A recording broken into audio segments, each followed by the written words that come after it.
আসসালামু আলাইকুম সবাইকে ফ্লাটার বাংলা টিউটোরিয়ালে আপনাদের স্বাগতম। আজকে আমি কথা বলবো ফ্লাটারের খুবই গুরুত্বপূর্ণ একটা টপিক নিয়ে।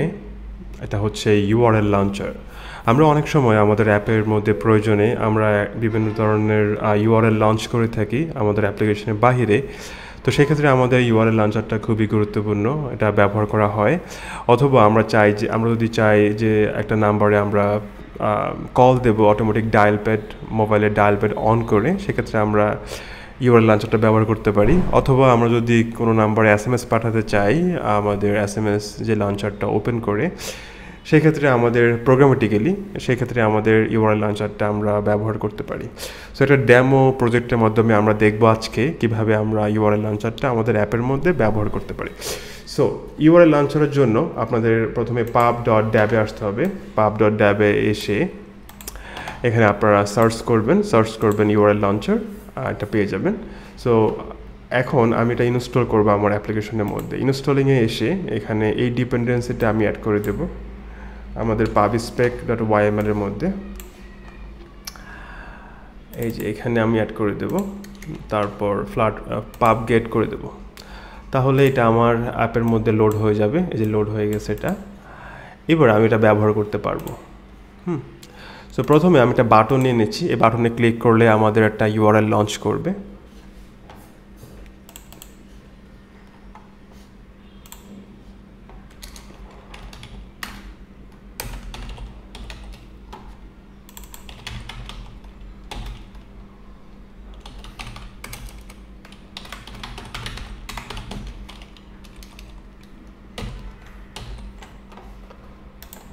Launch URL.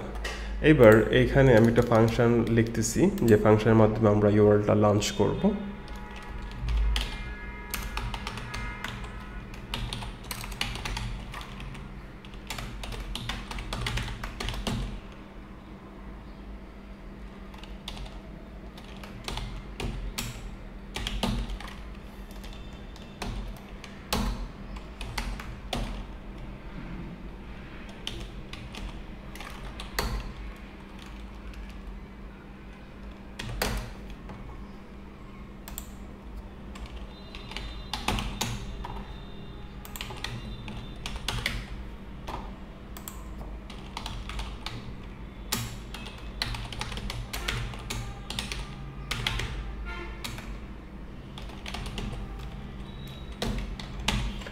হ্যাঁ, আমার ফাংশন লেখা শেষ। এবার এই ফাংশনটাকে আমি এখানে অন প্রেসের মধ্যে দিয়ে দেব।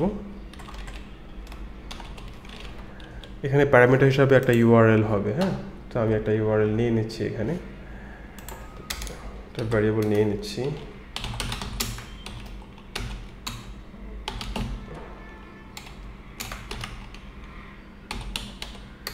পার্স করে নেব। এখানে আমি যে কোনো একটা ওয়েবসাইটে ইউআরএল দিতে পারি।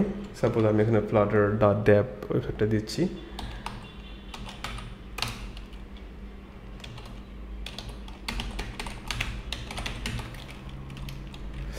এবার এই ইউআরএলটা আমরা এখানে প্যারামিটারে দিয়ে দিলাম। এবার যদি আমরা রান দেই এবং ক্লিক করি এখানে ইউআরএল লঞ্চারের মধ্যে, তাহলে আমাদের এই যে আমাদের এই pub.dab এই ওয়েবসাইটটা কিন্তু লঞ্চ হয়ে গেল এখানে আমাদের অ্যাপ্লিকেশনের বাহিরে। হ্যাঁ,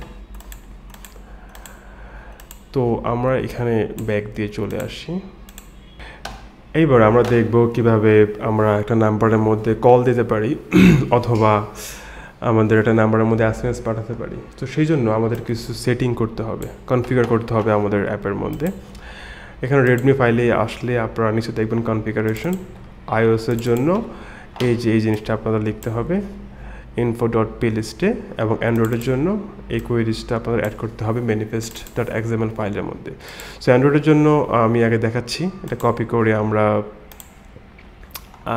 এখানে অ্যান্ড্রয়েডে আসবো, আসার পরে অ্যাপে আসবো, সোর্সে আসবো, মেইনে আসবো, তারপর অ্যান্ড্রয়েড ম্যানুফ্যাকচারে এসে এই অ্যাপ্লিকেশন ট্যাবের বাহিরে ম্যানিফেস্টের মধ্যে অ্যাপ্লিকেশন ট্যাগের বাহিরে দিতে হবে কোয়েরিটা। হ্যাঁ, এখানে যে এসএমএস এবং টেলিফোন দিয়ে দিছি আমরা। এটা কেন দিছি? কারণ এখানে বলছে যে অ্যান্ড্রয়েড 11 অথবা API 30 যদি বেশি হয়, সেক্ষেত্রে কিন্তু আমাদের এই জিনিসটা লাগবে।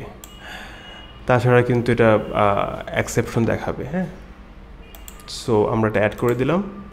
এর জন্য আমরা এই জিনিসটা কপি করে নেব। এটা কপি করে আমাদের info.plist-এর মধ্যে পেস্ট করে দিতে হবে। সো এখানে আমরা এই রানারের মধ্যে এসে info.plist এটার মধ্যে আমরা এখানে পেস্ট করে দিচ্ছি।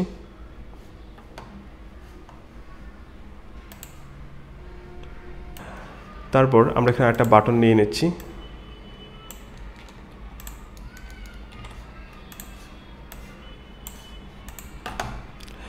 এই বাটনের মধ্যে দিলাম যে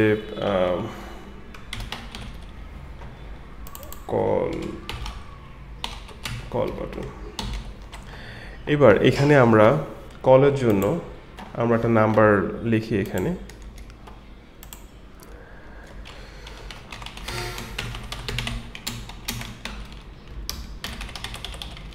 একটা র্যান্ডম নাম্বার নিয়ে নিলাম। এই নাম্বারটা আমরা এখানে অ্যাড করে দেব।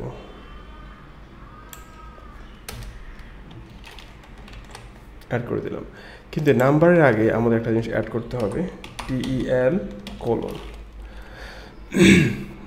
এটা আমাদের যখন আমরা কল করব আমাদের ডায়াল প্যাড ওপেন করে, সেক্ষেত্রে আমাদের এই নাম্বারটা দেওয়ার পর আগে tel : দিতে হবে। আমরা রান দেই, কল বাটন চলে আসলো। কল বাটন আমরা ক্লিক করি, এই যে আমাদের ডায়াল প্যাডটা ওপেন হয়ে গেলো এবং অটোমেটিক্যালি এখানে নাম্বারটা চলে আসলো। আমরা চাইলে এখানে কল দিতে পারি এই নাম্বারে। সো এইভাবে আমরা নাম্বারে কল দিতে পারি। এবার যদি আমরা চাই যেটা নাম্বারে আমরা SMS পাঠাবো প্রোগ্রামেটিক্যালি, তাহলে এটা আমরা কপি করে নেই এই বাটনটা। এইবার আমরা এই নাম্বারে SMS, এই টেলের জায়গায় আমরা দেব SMS : আমরা রান দিয়ে দেখি, এই যে SMS বাটন চলে আসছে। এবার এই নাম্বারে SMS যাবে। আমরা এই বাটনে ক্লিক করার পর এই যে নাম্বারে চলে আসছে SMS, টেক্সট মেসেজ। হ্যাঁ, আমরা চাইলে টেক্সট মেসেজ পাঠাতে পারি এইভাবে। সো URL লঞ্চারটা খুবই গুরুত্বপূর্ণ। এটা আমরা বিভিন্ন কাজে ব্যবহার করতে পারি আমাদের অ্যাপ্লিকেশনের মধ্যে। আমরা URL লঞ্চ করতে পারি, আমরা কোনো নাম্বারে কল দিতে পারি প্রোগ্রামেটিক্যালি, অথবা SMS পাঠাতে পারি। মূলত আমরা অ্যাপ্লিকেশনের বাইরে কোনো কিছুর সাথে কাজ করতে গেলে, কোনো কিছু লঞ্চ করতে গেলে বেসিকলি আমরা URL লঞ্চারটা ব্যবহার করে থাকি। এই জিনিসটা আপনারা বেশি বেশি করে প্র্যাকটিস করবেন বাসায়। যত বেশি প্র্যাকটিস করবেন তত বেশি শিখবেন। আশা করি ভিডিওটি আপনাদের ভালো লাগবে। আমাদের চ্যানেলটি সাবস্ক্রাইব করবেন এবং পাশে থাকা বেল আইকনটি বাজিয়ে দেবেন। আজকের জন্য আল্লাহ হাফেজ সবাইকে।